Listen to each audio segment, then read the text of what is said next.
I'm hoping that we'll get to Socrates and it'll help Socrates make sense to you. I'm hoping. Hoplites, it's a description of a way of doing battle. It's a military formation. The preferred Greek formation for land battle in the 6th and 5th century was these phalanxes of hoplites. A hoplite was a soldier who had a shield, either a short sword or a short spear, had armor on his legs, and the notion was, the strategy was to stand very close together, interlocking shields. And it was very much like, to be honest, it was like a little bit like a rugby scrum. The way one did battle, it was not individual battle. You didn't stand alone on the battlefield and fight with your sword with somebody like that, you know. But what you did was you stood alongside with your shields interlocked with your companions, your comrades in your military unit, and you basically pushed ahead. And these phalanxes of hoplites would crash in the middle of a battlefield, and it was basically like a tug-of-war kind of thing. And there was a lot of stabbing, no doubt, but the force, the unit that was able to overwhelm the opposing unit won that particular struggle, and then of course turned to another phalanx. The people who were hoplites were people within a city-state who could afford the equipment, who could afford metal. Think about that, afford metal, afford iron. Okay? Who could afford iron, an iron shield, an iron sword, an iron spear, an iron greave. Okay? They were not poor people. They were generally middle class, what we might call middle class people who had some wealth. They probably had a farm, or they might have had a shop. And it was a mark, again, of citizenship. These were always volunteer soldiers, citizen soldiers. Okay? So two things happened at Marathon. The Athenians comported themselves well, which kind of impressed the other Greeks. Everybody knew that the Athenians were, a big city, but, nobody knew they could fight on land very well. Second thing was, the hoplites within Athens were able to claim success. All right, now let's fast forward. The Persians left. And one of the reasons why the Persians had a hard time, even though they had many soldiers, many ships, many horses, once they got stretched out this far, their supply lines were really tough to maintain. And it was just tough to supply. I mean, the more soldiers they brought, the more supplies they had to make sure they were bringing. They could steal from the countryside to a certain extent, but that only lasted for a while. Once they fought, once an invasion lasted through a harvest season, it was unlikely that there was going to be more planting in the next harvest season because the place was decimated and all the farmers had run away. So supply lines often had as much to do with battle as did valor. Persians left, and they were really irritated about this because they were the best empire they knew. And they were really frustrated that they'd been beaten by this ragtag bunch of people who couldn't even get along with each other. So they never lost the desire to come back. Well, 10 years later, the son of Darius, Xerxes, was the king. And he decided to come back, and he came back with a vengeance. And actually, when you read about the details of the invasion, it's pretty darn amazing. I mean, he built a bridge across the Hellespont with like floating craft and kind of this is pretty amazing. I mean, he had so you could take wagons across. It was like there were floating craft, but then boards across the Hellespont. He dug a canal over here. I think there's a little point of land. He dug a canal to make it faster to get ships. I mean, what he was trying to do was make sure that this invasion would be much more rapid, and he wouldn't experience the stretched out supply lines for too long. So he brought a superior force, and I think the year was 480, much superior force this time. And the way the soldiers, the land force would travel right along the coastline, and the ships would travel right along the coastline too. They weren't very adventurous, the ships were, and the notion was that they could stay in constant communication with each other. Okay, a couple of important things happen on this, and this goes under this. One is, they got all the way to Athens. They were able to, this was the famous Thermopylae battle. This was the invasion that involved the famous Thermopylae battle. The Greeks were trying to hold the Persians up at this narrow pass called Thermopylae. And the Spartans took responsibility for protecting this pass. worked pretty well. And it's a narrow pass, and the notion was that even though there were hundreds of thousands of Persians, or millions, or however the number was, even though there were lots of them, they would have to narrow themselves down to come through this pass, and the Spartans basically blocked the pass. For 3 days, they held them off, and it's a very small force of Spartans, 300 Spartans and then some allies. And they held these guys off for a long time, and the notion was we might be able to turn them back here. What happened, though, is that the Persians found a way around. Okay, there was no doubt, some treason involved. Greeks, by the way, were always betraying one another. Always beware of Greek bearing gifts. That saying's rooted in some truth. They're always betraying them because they did. The Spartans didn't like the Athenians and vice versa. The Corinthians didn't like the Argonauts and vice versa. And so you always had this, you always had intrigue. So Thermopylae broke after 3 days, though the Spartans did fight valiantly. They lost. So that breakthrough created the impression throughout the rest from here on down that the war is lost. The Spartans' idea, and I love this, the Spartans' idea was, look, we'll create our defensive barrier here. And the Athenians said, well, no, wait a minute. That's the wrong spot. We don't want to defend there. We want to defend, Athens. You're forgetting about Athens. And the Spartans said, no, it'll be a lot easier to create a defensive barrier down here on the isthmus. What happened, there was this tense debate about this, and finally the compromise was to evacuate the Athenians onto their ships, take them to an island out here called Aegina. Okay? Is it still there? Is it still called that? Does anybody know? No. But to evacuate the Athenians from the city, the Spartans, the Persians got to the city of Athens and just destroyed the place. They just destroyed Athens. But there was nobody there. So what do? What do you do? It's a straight image. These guys are marauding and they're tearing up the town and all, but there's nobody there, nobody to defeat, because the Greeks are all gone. By this point, their supply lines are stretched out pretty far. Their ships get here. Okay, here's the cool thing that happened, is that the Athenians led the Greeks in a huge naval assault off the island of Salamis. And they defeated the Persian Navy. And this was a critical moment because everybody in the Greek world knew that the Athenians had spearheaded the defeat of the Persians. Okay? That created for them, that magnified their reputation among other Greeks. But the more important thing is that it was a naval battle, and that it was the Athenian Navy that defeated the Persian Navy. Why is that important? Have you seen those movies? You remember those old movies about ancient naval warfare? Okay, you remember the trireme, the ships that were used, the best ships, the best warships were triremes.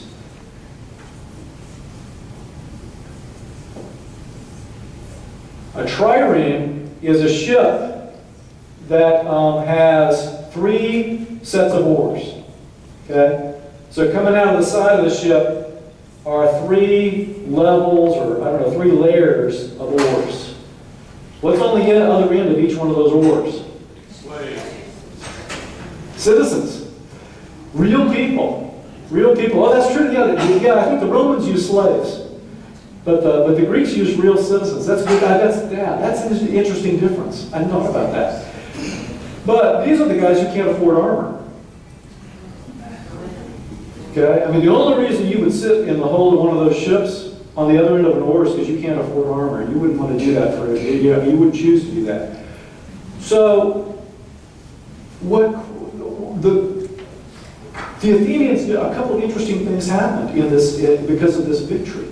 The Athenians were able to prove that they, not the Spartans, are the natural leader of the Greeks.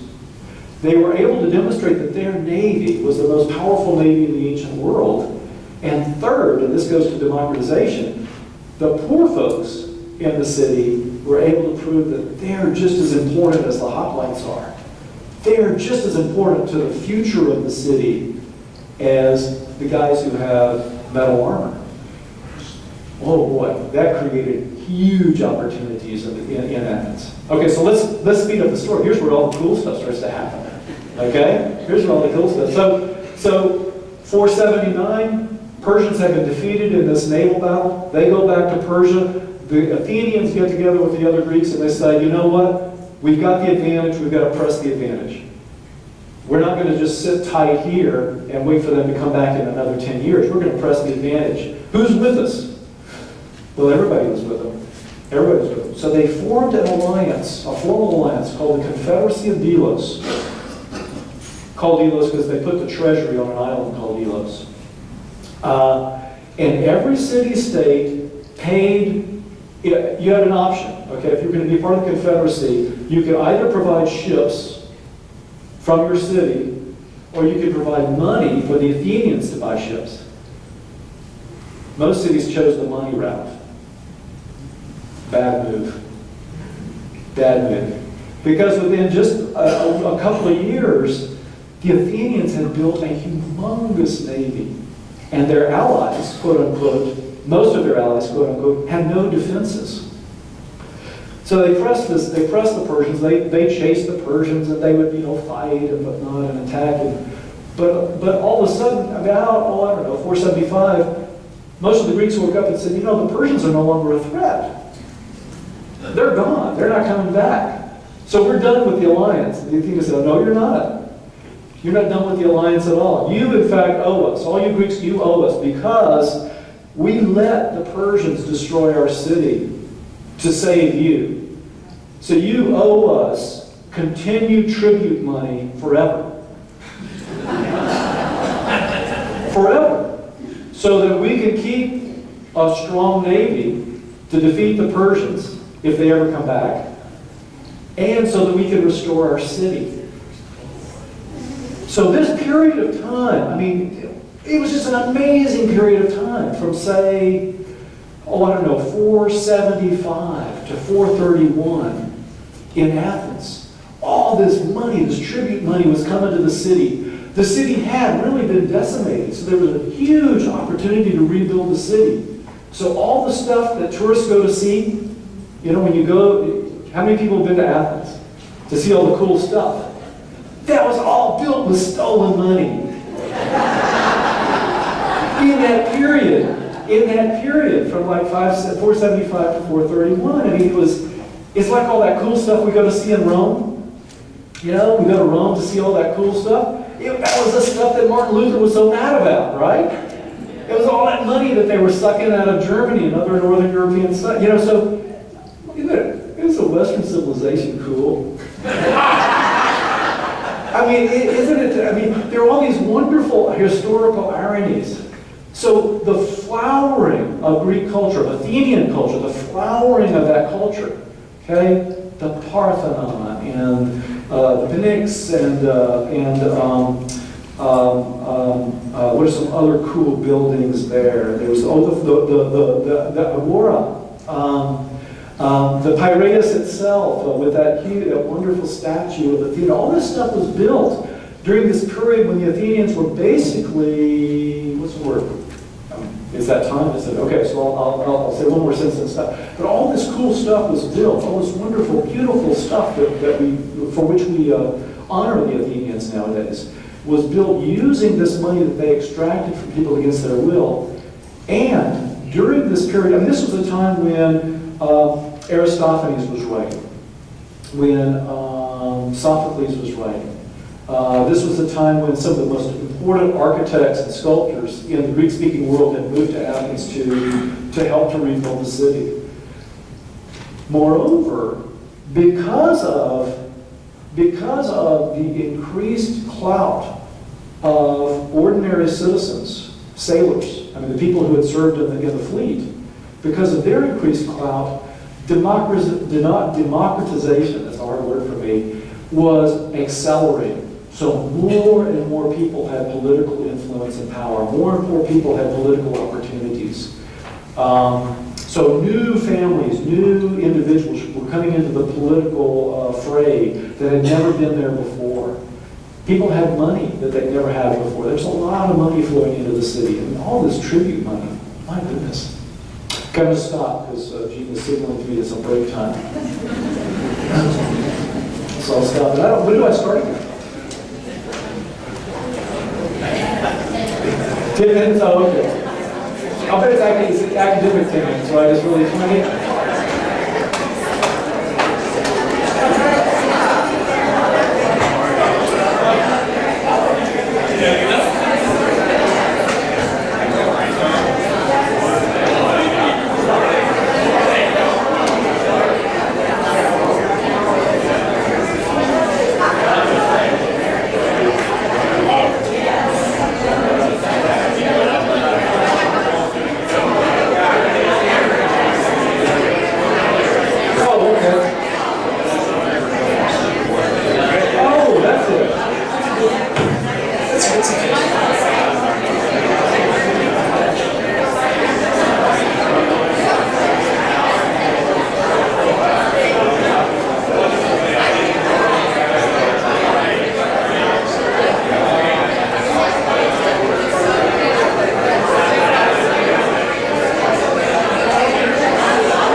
asking about when the Live at the Met operas will start again. They'll start in October, but for your information, Iowa Public Television is doing all of Wagner's Ring Cycle next week.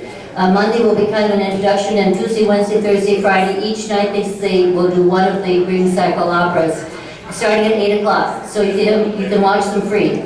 So just wanted to share that with you. And then the operas will start at the theater next week in October.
Himself, or Socratic philosophy himself,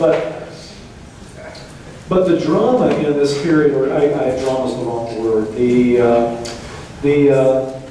fertility, the cultural fertility in this time of what we call the golden age in Athens. Sometimes it's called the Periclean age because the most influential politician in Athens during this period was a guy named Pericles.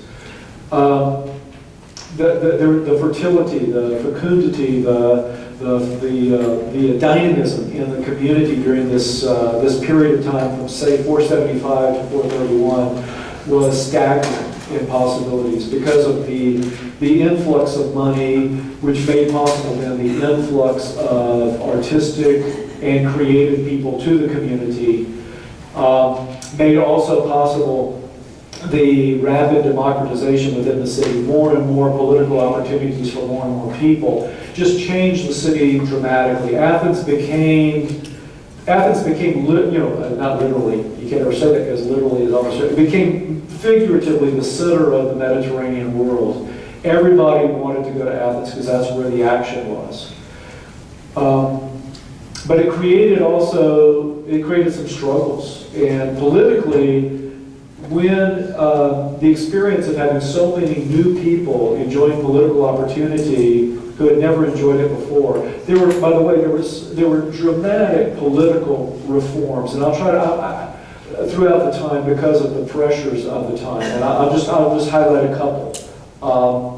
It used to be the case that there were only a few administrative offices in the city, and they were assigned by lottery to members of certain economic classes.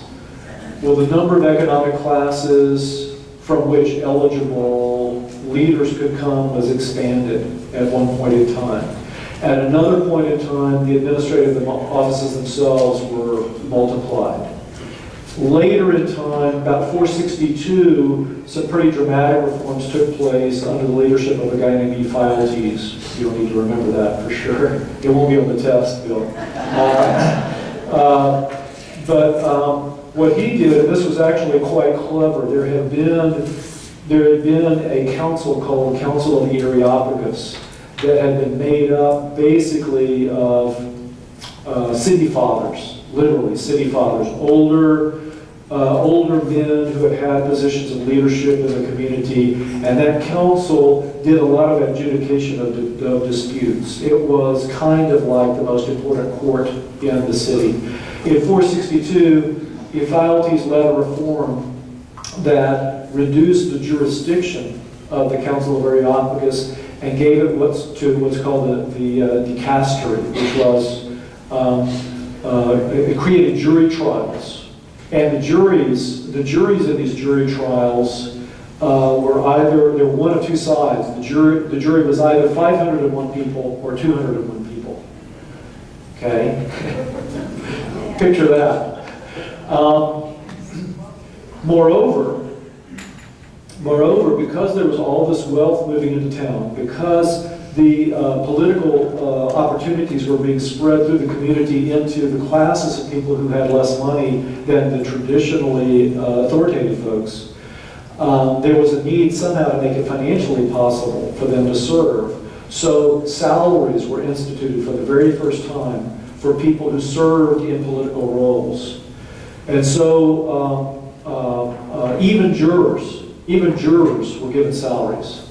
And the salaries weren't bad. They weren't great, but they weren't bad. A juror early in this period received 2 obols a day. By the end of the period, 3 obols a day, which was a decent daily wage. So over the course of about 30 years, all of a sudden there was just this expansion of government and an expansion of people who were deriving their income from government service. The multiplication of jury trials created the necessity for more and more people who could plead a case. And that became sort of interesting. I mean, it was a trial lawyer's paradise. There were no city attorneys. There were no prosecuting attorneys. All court cases were analogous to our civil cases.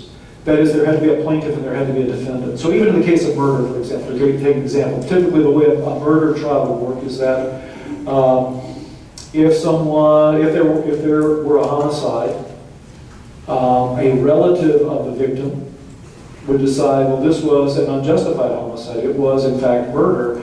So the relative of the victim would have to file a lawsuit against the perpetrator, the alleged perpetrator of the crime. That became then a jury trial, basically conducted by amateurs in front of a jury of either 201 or 501 people. Okay, so all of a sudden there was, as you can imagine, there was a need for speech teachers.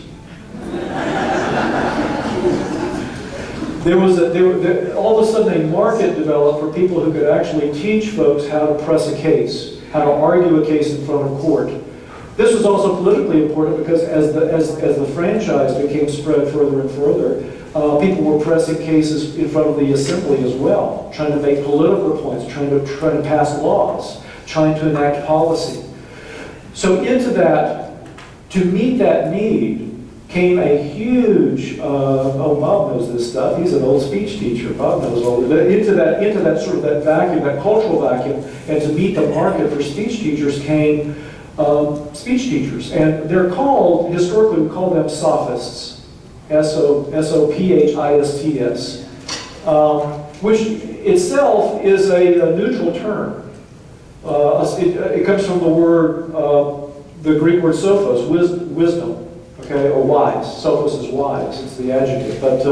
But sophists were basically, I mean, neutrally, they were just wise guys, wise people who could teach, who knew stuff, and they could teach. And generally, they presented themselves as teachers of elocution, teachers of rhetoric, sometimes teachers of history and politics. But the term took on a pejorative sense because there was a tendency toward the unscrupulous in this. It's not that they were doing anything wrong. It's that they were meeting a need for people to press a case in law. And as you know, the way their legal system was adversarial, as is ours. And as you know, in an adversarial system, it's not the job of either party, either the plaintiff or the defendant, to uncover the truth. That's not their responsibility. Their responsibility is to advocate for their side, is to present the best possible case they can for their position. The jury has to figure out what the truth is. That's the jury's job. Okay, and so this movement, I mean, this collection, I mean, it wasn't as though they weren't like in a union or anything. I mean, there was no unity among sophists, but there were just a lot of guys coming to Athens from other countries who could teach speech. They, because of the role they were trying to fill, they became identified philosophically with a kind of moral relativism. And so there were some famous guys. Protagoras was probably the most famous of the sophists. Protagoras was famous for having said, "Man is the measure of all things." Okay, and obviously the point he was making as a teacher, as a guy who's trying to make a living, the point he was trying to make is, don't worry about truth or falsity. Don't worry about what's right or wrong. Worry about those guys, the men in the jury. They're the measure of what's going to happen. I mean, you've got to figure out, if you're going to press a case in court, you've got to figure out how to sway that group of 200 or 500 people. The truth isn't the issue. The issue is how can you persuade those people. Man is the measure. Man is the measure. Not God, not nature. You know, it was a practical point. It was a pragmatic point.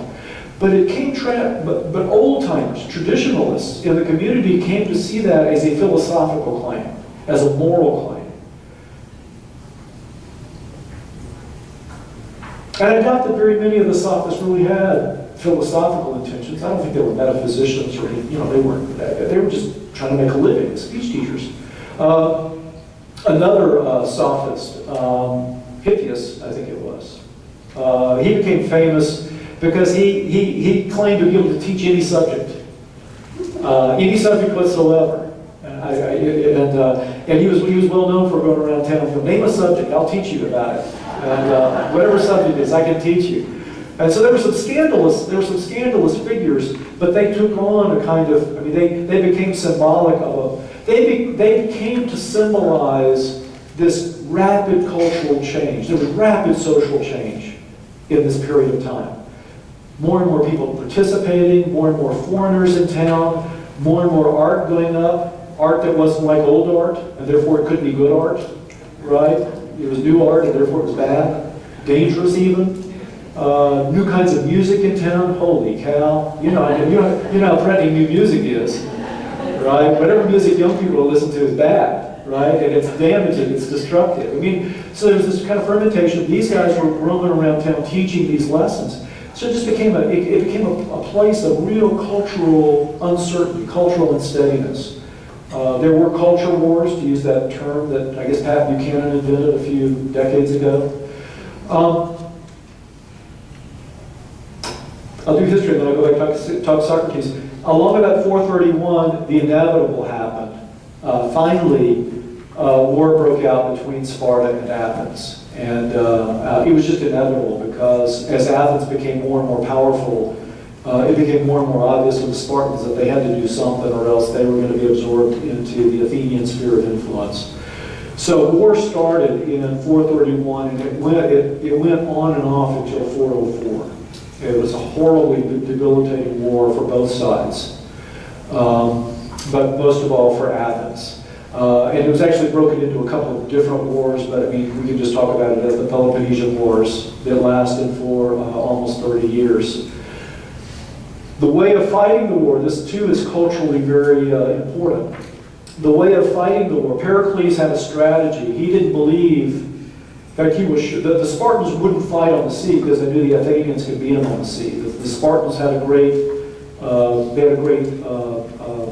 land tradition of fighting on land. So they kept besieging Athens. Pericles knew it would be suicide for the Athenians to try to engage the Spartans out on the land. So because the Athenians had built where's my map? Because they had built these long walls. Mike Shearer said that my map is probably much more like the map that the ancients used than the maps that we use today. And I appreciated that. I like that. So this is historically authentic. Of course, I guess I didn't have these markers, didn't I? But because the Athenians had built these long walls that connected the city of Athens to the seaport and to Phalerum, they had a lot of territory inside the walls. And what they did, the strategy that Pericles advocated and pressed and convinced his countrymen to use was to, every time the Spartans attacked in the springtime, to withdraw into the city walls and just let the Spartans hang out outside the town for as long as they wanted to. As winter approached, the Spartans would go back home. So it was a kind of a siege warfare on and over and over and over again. I think during the first war, which was the Archidanian War, it lasted 10 years. In 8 of those 10 years, the Spartans were spending the summertime besieging Athens. And the Athenians were holed up inside the city. Because they had such a great navy, the siege was never successful because they could always transport grain back and forth, transport grain from the Black Sea. And they had all the tribute money coming in. They had the tribute money coming in that they used to buy the grain. Okay? So this siege was it was useless for the Spartans. But it had 2 effects. One was, it brought people, again, it was this democratizing effect. It brought people from all over Attica inside the city walls every year for about 6 or 8 months, which brought more fermentation of ideas, more political struggle. People are in town that hadn't usually, people who used to spend their time out in the countryside or in the city, they got different ideas from the city folk. Okay, so there was that. We had much more cultural fermentation. The other thing was that disease was more common inside these city walls when people were crammed up inside. So there were a couple of pretty bad plagues during that 30-year war, one of which took Pericles. One of the plagues killed Pericles, which was a bad thing because he was the leader. He was obviously, visibly the leader of the community. People respected his decision making. Once he died, it was a free-for-all. And it truly was. The rest of the Athenian history from about 420 to 400 was absolutely bizarre. I mean, just bizarre. In 411, just to give you, in 411, the fleet, because it's made up of these relatively less affluent members of the community, is the most ardent advocate for democracy, for a broadly shared franchise, for salaries for jurors, okay? Everything that benefits the lower class, the fleet is for.